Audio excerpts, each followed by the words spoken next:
Well, hi, everybody. Stream says I'm live, so we made it. Everything's okay.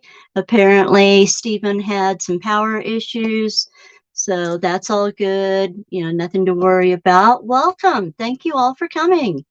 It's so nice to see you all. Hi, everybody in the chat. Val and Mark and Blue Crossroads. Appreciate you all coming.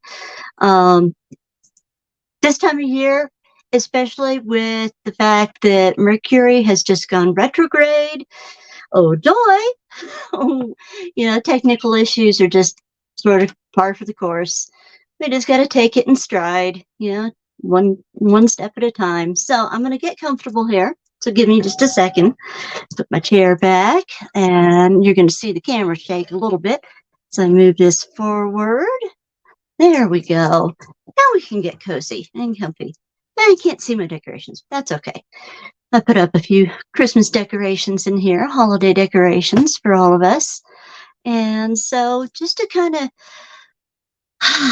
everybody take a deep breath, sit back, and, let's just have a nice chat. So, I want to keep with some of the traditions that I've started with all of you. And so the first thing I'm going to do is I'm going to do some sage and light a candle, and then we'll get into some chat. So I've got my smudge pot, and I know, haha, did you know that if you drop the wrong size thing into a round hole, it can get stuck? So yeah, you just got to be careful with that. All right, but I've got my sage in here, and so I'm going to light that up and clear the energy and hopefully clear any issues that we might have. There we go.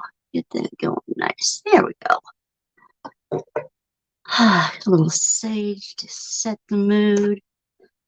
And it's really important to think about that when it's chaotic, when it's stressful.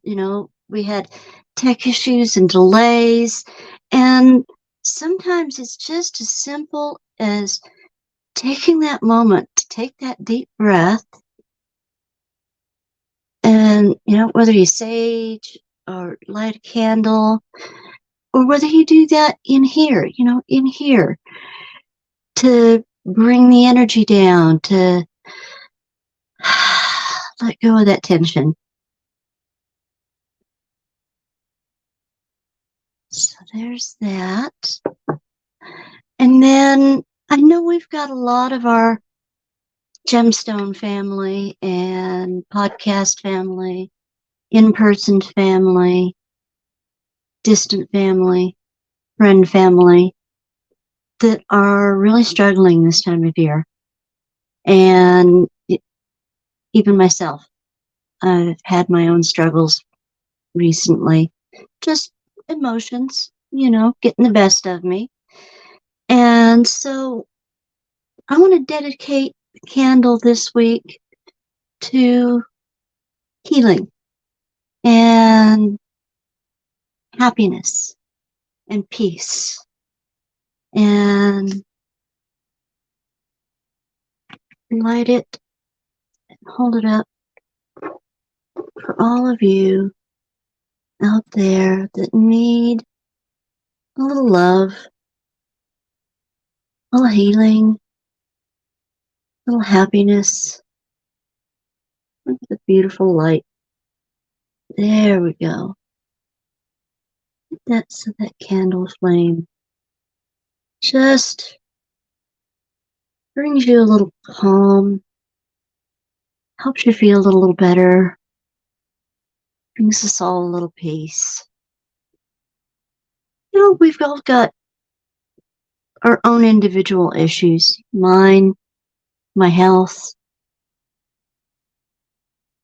ones that I've lost that I care about, that I've lost, especially in December. December's always been a hard month for me. part of me wants to say it's selfish, the reason why, but part of me knows that it's self-healing. And that's because my birthday, which I'll have to talk to Gemma and Stephen about and decide what we're going to do. My birthday is actually 3 days after Christmas, on the 28th of December. Now, most people who have a birthday close to a holiday, especially one like Christmas, will get this. We feel like we get forgotten. In my case, I never had a lot of friends when I was younger. And with it being 3 days after Christmas, it was, oh, I'm sorry, we can't come to your birthday party because, we're traveling to see family. Or, whatever the reason. And then I've also got a lot of wounds that come to the surface again around the holidays. Literally, Christmas Eve, on my 8th birthday, my mom got a letter. Now, mind you, when I was very young, my health issues were such that I was having to do a lot of schooling at home. Part of it was environment-induced asthma. The school that I was going to that particular year, they decided after the beginning of the school year to plant domestic juniper around the entire property, which sent me into a severe asthma attack, which then induced bronchitis. Enough said. Apparently one of the staff, teachers, we don't know for sure who, decided that they were going to report my mom because I hadn't been in school enough days. And so on Christmas Eve, we got a letter that they were going to take me away from her.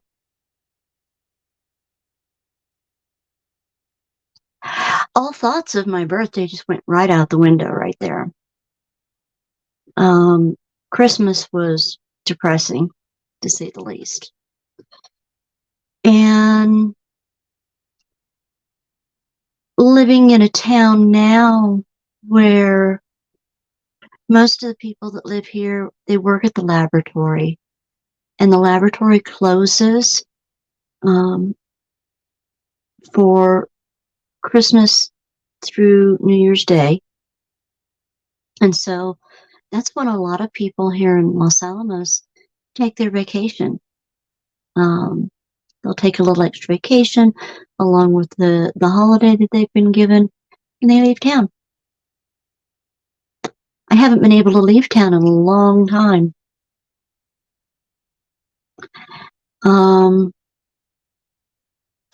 so it's easy to get caught up in the sadness,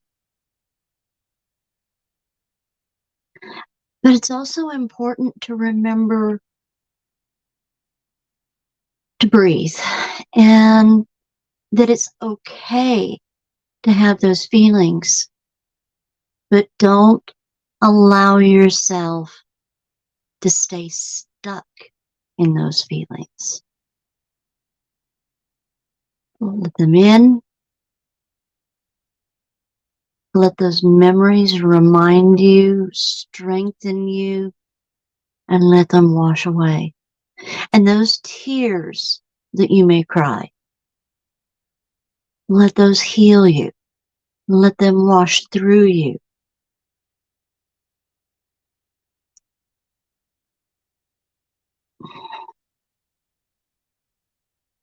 I consider tears a ritual cleansing. It's, as my teacher Athena says, one of the 5 major ways that our bodies release energy, release stress. You know, you've got crying, you've got burping, you've got what comes out the other end, you've got perspiration. You know, so anyway, back to the point is, don't let those memories, those feelings of pain, those feelings of sorrow stop you from your healing, especially when it surrounds a loved one. In my case, and I know some people won't get it, some people will, it's the kitties that I've lost over the years. As someone who has dedicated a large portion of her life to animal rescue, to working with felines and feline rescue, and the ones that I've adopted in a lot of cases were the ones that found me, the ones that I rescued, the ones that had nowhere else to go. And you don't realize that you dedicate just as much of your life to that animal, to that fur baby. And I know some people don't like that term, fur baby. It's, well, you know, if I had a physical child and I could have that child be as sweet as those creatures and as loving and caring, yeah, they're my babies. But they leave an empty spot in your soul, in your heart, just as much as any other living being would do so. Family member, a child, a best friend, companion. And we as pet parents, we outlive those children. There's always the talk of the parent never wanting to outlive the child. And I get it. I really do. Their lives are so much shorter than ours. And we can't take that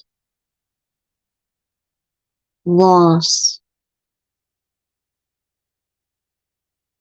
and not turn it into something bright. Whether that's, like in my case, after the first one I lost, that's when I became a volunteer at the animal shelter. That's when I started learning about feline behaviorism and working with both felines and adopters to understand their behaviors and educate the public. Doing emergency medical transport at all hours, driving up to, easily 100 miles one way to take a kitty to its new home.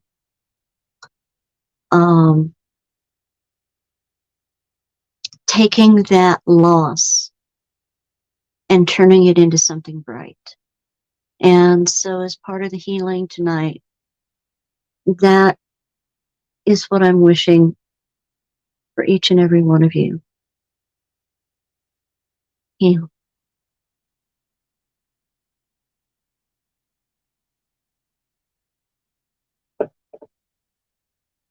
All right, we're going to try to warm this up, cheer this up a little bit. So I pulled gemstone cards again for you. Oh, that's a lot of heavy energy to let go of. It's something I've been holding on to. So yeah, feels good, feels lighter to just kind of, when I give you these messages, I let them channel through me. And hopefully in ways that speak to all of you, and do so in a way that's going to help you, inspire you, lift you up. Okay? That is my goal, my purpose for being right now, is to be able to lift others up. I can help just that one person, make their day a little bit brighter, lighten the load. So the cards that I pulled, excuse me, I know that we've had Amber before, but it was the first one that came up, and it spoke to me. Amber is a stone of wisdom, abundance, warmth, and deep nurturing energy. It's protective. It's a protective ally that prevents psychic attacks and repels negative energy. Amber activates the solar plexus chakra, which supports your health and ignites confidence and personal power. Its affirmation is, I am confident, nurtured, and protected. So there's the card. And there's the piece of, this is a piece of Baltic amber that I wire wrapped for myself into a pendant.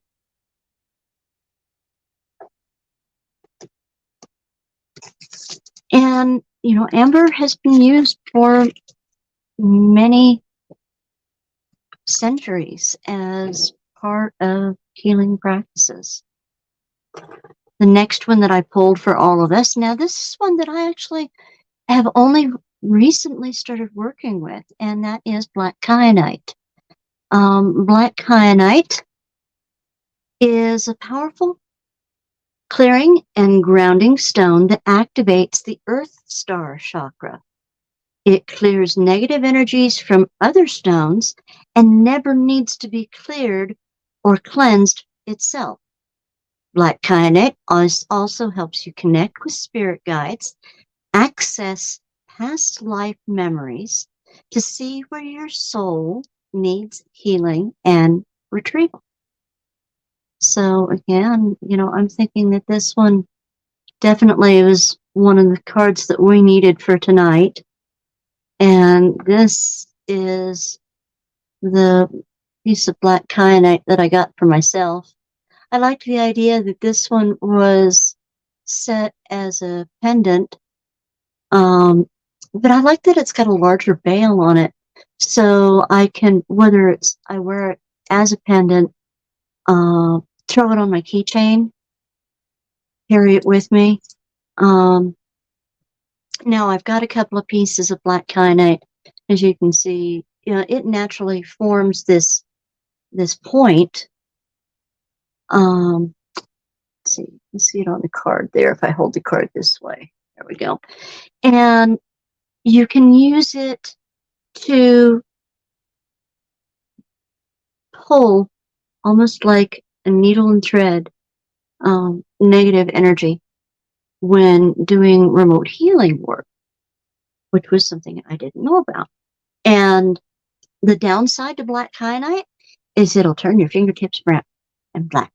So just be prepared for that. Now, a couple of the pieces of kyanite that I've got are actually titanium aura coated, and with the idea being that not only does it strengthen the stone naturally, but it strengthens the stone energetically as well. So the last stone that I decided to pull for all of you happened to end up being Rainbow Moonstone. I think we've done this one previously also, but for tonight, it was what was called Rainbow Moonstone. Is a gem of fruition, celebration, gratitude, and expansion, like the holiday season. Radiating with vitality, joy, and life force, it helps you to maintain optimism and see the light during dark and challenging times. Rainbow Moonstone also purifies and transmutes negative energy and activates the soul star chakra, the connection with the stars and other dimensions. And its affirmation is, my dreams will come to fruition, and the possibilities are endless. And there's its card. And the stone that I have. Now, a lot of you will occasionally see my ring there, and this right here is Rainbow Moonstone, but I have this Rainbow Moonstone and Black Tourmaline flame that I like to work with.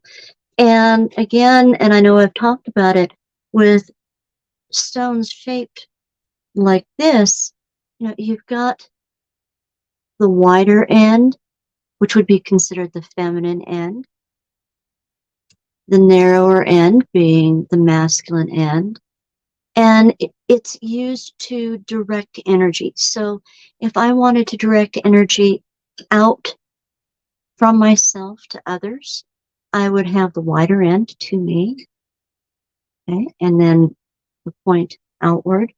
If I wanted to receive that energy when I'm doing work on myself, I would have the point to me and the wider end away. I find that, especially when I'm needing guidance, trying to find the right words to say to you, for instance, meditating with Rainbow Moonstone and speaking to my guides and my guardians and my spirit team, teachers, and asking them to communicate with me in ways that I can clearly understand and that can be clearly understood. I really feel comforted when I work with Moonstone. So I hope that those, again, are tools that you will bring into your life to help you through these dark days of winter, and maybe bring a little bit of holiday sparkle as well. I also printed out a few things online, and hopefully I got them printed big enough for all of you. Most of you who come here and visit with us, you know that I grew up and we celebrated some of the more old world, if you will, pagan tradition, rituals, holidays, and so on. And, excuse me, with winter solstice, also some call it Yule, we've got Saturnalia, which is from the old Roman tradition. All of these and many other traditions over the past, 2 to 4 centuries have been slowly brought into our reality and how we celebrate around Christmas time. Now, in Christianity, they celebrate the birth of Christ. And it's a beautiful time to remember those Christian values. But also we have other traditions associated with Christmas that go back even further. Whether it's the tradition of giving of gifts or Christmas stockings, decking the halls with holly and decorating our Christmas tree. A lot of those have their roots in ancient pagan traditions that predate Christianity. And While some might argue it, if you do the research, you understand that a lot of these traditions were absorbed, I think is a good way to put it, in a way to try to bring the Celtic, early Roman, German, pagan traditions and people closer to the Christian values. And I think that if it brings us together, that's what's important. Whether you celebrate one or the other, if we can find that common ground, it's going to allow us to move above and bring new light to our world and the world of others around us. So let me flip back here. So, for instance, the idea of gift giving. Now, we live in a commercial world. We have ads on TV. We have ads on our phones. We have ads as we drive down the highway, and there are signs as we go past, selling us things, making us want to, oh, I would love that for myself, or oh, I want to get that for so and so. And while that's all well and good, going back to the Roman tradition, they would usually only give one gift to one person, and the idea was that it was to be exchanged for the sake of luck and to bring happiness. Oh, thank you, sweetheart. I appreciate you too. I really do. And so, in a way is my gift to all of you, sharing with you what I've learned and what brings me joy, in the hopes that maybe it'll do the same for each and every one of you. So they would give one gift in the hope that it would bring a bountiful harvest for the next year and bring good luck to that person. And it wasn't necessarily something that cost a lot of money to give. It could have been as simple as giving them something like a piece of sacred wood, of Palo Santo wood, to clear the energy of negativity and bring joy for the coming year. Oh, thank you, sweetheart. I so much appreciate that. Santa, Christmas stockings. Who doesn't love Santa? Everybody loves Santa. The cats love Santa. My husband's in the other room trying to feed them all, and they're being chaoticians. Yeah, that's a good way to put it. So with Santa Claus, a lot of you know the jolly old elf. You see the images, the man dressed in the red suit, the white fur, he's got the white beard, the big smile, even the reference, the jolly old elf. But that has deeper roots that go back to St. Nicholas, who lived in the 4th century or thereabouts, and was an archbishop who was known for giving gifts to the poor, sporting a big beard and a long cloak, much like the Santa we all know and love. However, before St. Nicholas, we had another bearded figure, and before I say his name, let's see if you guys can guess. Maybe put your guesses in the chat.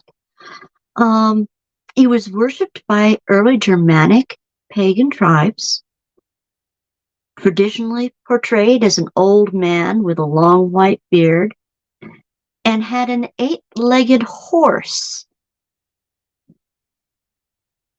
Any ideas? Well, the horse's name was Sleipnir. And this man, this deity, was known as Odin. Odin would fly by around the holiday, winter solstice. And the children would leave their shoes outside with bits of hay and carrots for Sleipnir. And in turn, as Odin flew by, he would leave gifts of thanks in the shoes of the children. And so the hanging the stockings on our Christmas altar over the fireplace in the hopes of receiving gifts all traces back to that tradition. Christmas carols is another one that, while most of the carols that we're familiar with are very much a beautiful Christian Christmas tradition, and one that even I absolutely love. I love singing Christmas carols. The idea of singing to bring joy and light and lift the spirits of others goes much further back to the tradition of the wassail. And you've probably even heard the phrase, a wassailing I will go. And that means a singing I will go. And they would actually go, for lack of a better way to put it, house to house as a party, wassailing and singing and drinking and celebrating life and merriment during the darkest day of winter.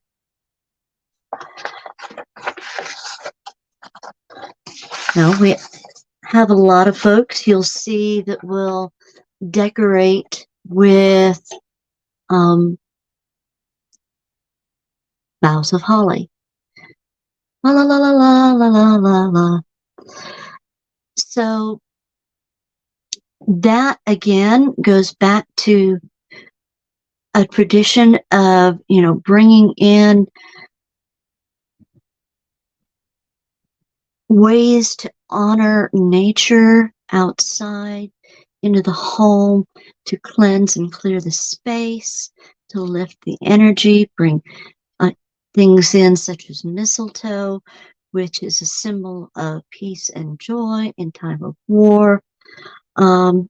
You've got the idea of, decorating the tree, which to celebrate Yule. And I've got a really nice picture of an outdoor Yule tree.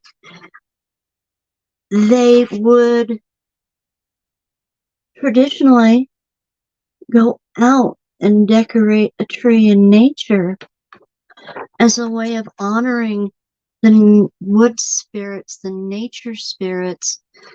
When I was a kid, we would take pine cones and you might coat them in peanut butter or coat them in animal fat and then roll them in seed and then hang them on the trees outside for the birds during the dark of winter, to help them through the harder times. And so I believe it was the 1800s, 18th century, maybe the 1700s, was the earliest known time of bringing them inside to do that. The Germans would light little candles that they would put. Romeo, no, I've got to help her. They would put little candles on the tree. And so that's where our tradition of putting the lights on the tree came from. And that was before the turn of the last century. He likes stones. Now he's trying to steal them all. You care to say hello to everybody, Romeo? Since you're deciding to be a helper? Come here. Yeah. Okay. So with that said, I wanted to also talk about, creating old world style celebrations. Okay. Keeping both the happy times of all traditions together. And do that in whatever way resonates with you. And you're going to hear clinking and clanging because he is bored out of his mind. He has not been able to go and play outside because we actually got like 4 inches of snow this morning. And so he's bored. He's a very bored boy. During the wassail. So traditions, and I know a lot of us do it, we'll make hot apple cider, okay, or mulled cider. And, whether that be one that is non-alcoholic or alcoholic, that's entirely up to you and your traditions. But, having that warm mulled spiced drink, those spices each in and of themselves have various meanings that are rooted in ancient pagan traditions of, again, protection for the home, bringing in happiness, bringing in joy, bringing in the monster cat. He is my big boy and I love him very much. So think about how the ways that you celebrate are an amalgamation of different cultures and how we brought them all together in a way that can give us all joy and give us all happiness. I mean, hello, it's hard to see up there behind me, but this house believes in Santa. Okay, this house believes in the spirit of Santa, the meaning behind the traditions of giving something to someone else to light their way, to bring them joy, to bring them prosperity during the darkest days of winter. We've got Yule coming up, solstice in, just about a week. And so I'll be doing, a little ceremony for myself and our little fur family here that maybe I'll record it. I'll do a little recording and send it to Gemma, and then maybe she could, throw it up as one of her shorts or something like that. Think about those old style Christmas carols. And I don't care if you know how to sing, if you've got a voice that is off key. If those bring you joy, do it. Sing with your whole heart. Sing with your whole voice. sitting as though a kitty were trying to steal all the crystals off the table next to you. And celebrate the little things. I could get mad at him, but why? I understand what's going on. His little kitty brain is saying, oh, look, is that for me? I'm bored. It's a sparkly thing for me. And honestly, if he can't swallow it, if he can't hurt it, if he's not going to break it, I don't care. It's not going to hurt anything. There you go. Here, play with that. There you go. I just gave him a mala bead set. There, some sea glass beads that, and he's happy. He's walking out of the room with them. Oh gosh, I wish I wasn't using my camera right now. Don't rush off tonight. Okay. Just so long as you're okay, Stephen. You know, those songs that bring you happiness, whether it's turning on the radio, podcast, whatever, putting in the earbuds, let your voice ring out. Rocking around the Christmas tree, it's a happy holiday. And I can't sing right now, and I love to sing, but I'm doing it anyway.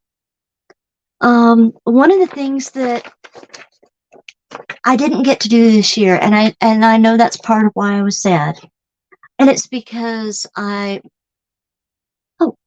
thank you, sweetheart. Appreciate you putting that up. My back, I've got a mid-thoracic injury exacerbated by the fibromyalgia, and I have spinal stenosis, which are little spikes that poke into your nerve bundles, and then a multitude of other things. Anyway, it tweaked last week. We were supposed to go down to Albuquerque on Saturday for a Society for Creative Anachronism event that's called Midwinter Feast. And because we celebrate the finer points of what it was like to live in the Middle Ages, in medieval times, with knights and ladies and so on. It is a true, beautiful medieval feast. Sorry, medieval times restaurant, yum. That's Renfairtainment. Okay, it's fun, don't get me wrong, but we have people who, they love to learn the recipes of the way foods were cooked in different cultures during the Middle Ages. And so they will be the ones who volunteer to cook the food and put on the feast. And then we've got those that, okay, maybe they don't know how to cook, but they like helping others. And so they end up being the servers at the feast, and they take the platters around to the different tables. We have those that maybe they dance, and they will do a court dance performance.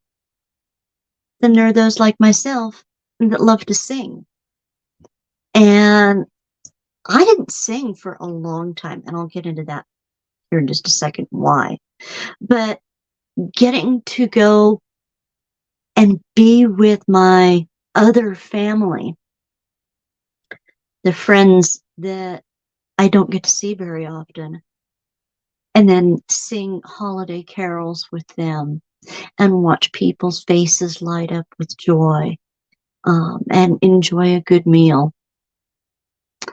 And then I couldn't travel. If I were to have spent 2 hours each way in a car, and then easily 4 to 6 hours at the event or more, in uncomfortable chairs, along with just the pain that I was already going through, I wouldn't be here tonight, but it would put me in a fibro crash, and I wouldn't have been able to do anything for several weeks. So I had to stay home, and it kind of got me down. I stopped singing as a kid. I off and on attended a private Christian school, and they had a choir that I said, Mom, I like to sing, can I join the choir? Of course I can. So she let me join the choir. I enjoyed it very much until the day. Now, mind you, I, as an adult, am not even 5 feet tall. I've always been a small person. So as a young child, I was always the smallest one in the group. My choir instructor told me, you sing too loud. We're going to put you somewhere else. She took me, put me in the back row where I couldn't be seen because all of the other kids were taller than me. And instead of taking the few minutes to work with me and say, okay, your volume is loud. Let's see if we can bring it back down a little bit and not project quite so much. No, she just told me I sing too loud, and I was going to be in the back row from there on. I was in the back row for our Christmas pageant. I never sang again for 25 years after that. I might mouth the words when I'd hear songs come on. And it wasn't until an SCA event, I want to say it was about 15 years ago, that I was sitting off to the side with a couple of my very good friends who were practicing singing carols and so on. And so I was actually singing in a very soft voice. And I call them my brothers because they're like family. And they said, come over here. No, come on. Come sing with us. You have a pretty voice. Come sing with us. I cried. I was overjoyed. For the first time in a long time, I had the chance to heal that throat chakra wound, that tightness, being able to sing out loud, to make people smile. It brought me so much joy. I wrote songs based on Irish pub songs. My favorite genre to sing, Irish pub songs. My persona, the character, if you will, the role that I chose for the SCA is one of a 14th century Irish woman, and so, or 15th century Irish woman. So while we take advantage of the anachronistic part, which means something out of time, and the woman wouldn't necessarily have been performing, that kind of thing. in public, it's something that we celebrate. And so being able to not only do that, but to make people laugh, because I took the songs, and some of you may know the term filk, F-I-L-K. To filk a song is to parody a song, and make it your own, make it funny. One of the ones that I did is based on a Irish pub song called "A Pub with No Beer."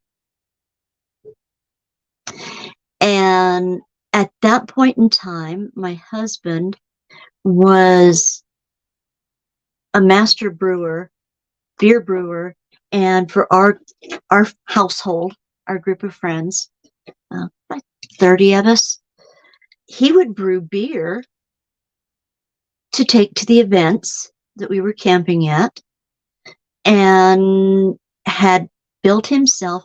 Imagine an old-fashioned, like 1940s, 1950s ice cream cart. You still see them in some shopping malls, or like the old hot dog carts. But it was a beer cart. He had taps that he'd put across it. Now, mind you, he always had at least one soda pop, because I don't drink. Okay, I drank mead way back when, and I used to brew mead. But when I'm camping, I liked a good, like an old-fashioned root beer. He made old-fashioned root beer, old-fashioned cream soda.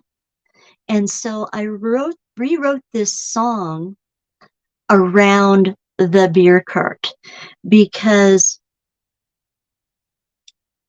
the event that we'd gone to,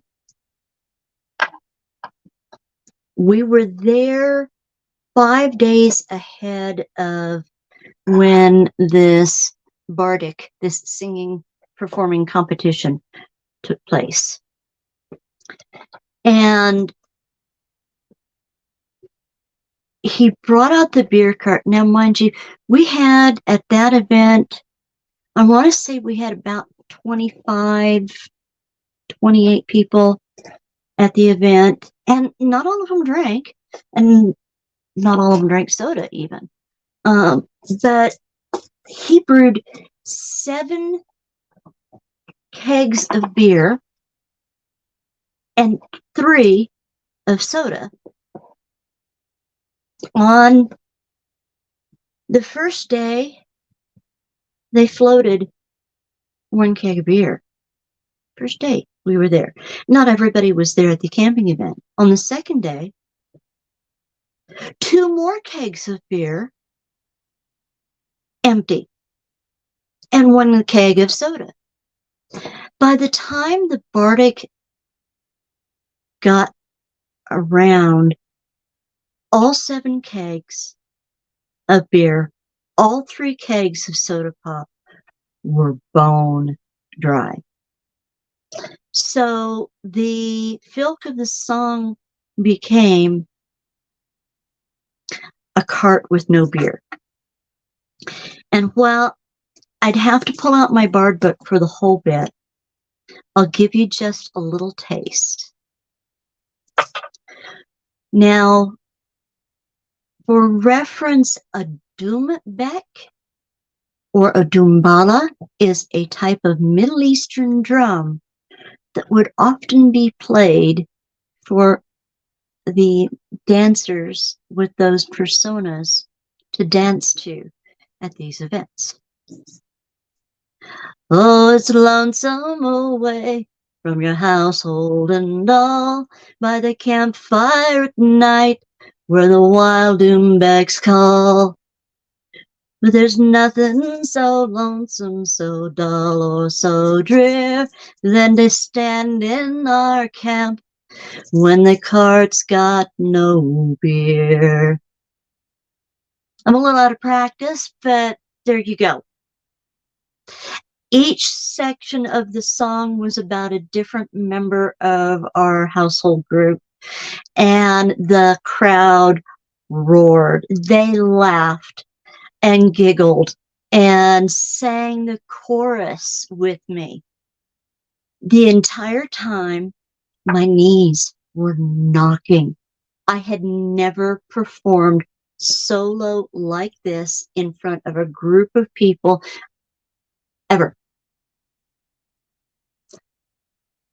I was brought to my knees when I wound up winning the competition for my first competition. It serves to remind me, to remind you that don't undersell yourself.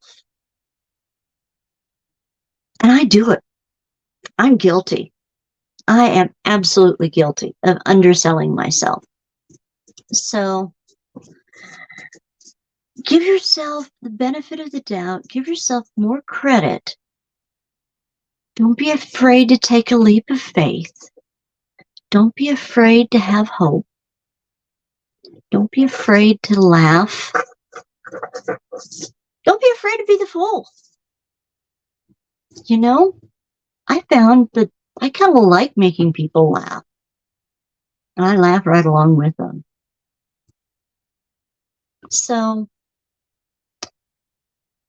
with that, I just want to close it out. I want to remind you, come see Stephen. Is Gemma, I believe she's doing Oracle tomorrow night. Is that correct?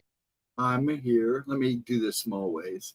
All right. I look so lovely. It was like stressful. I was trying to get on so I could get you on. And I know, honey. You look fine, though.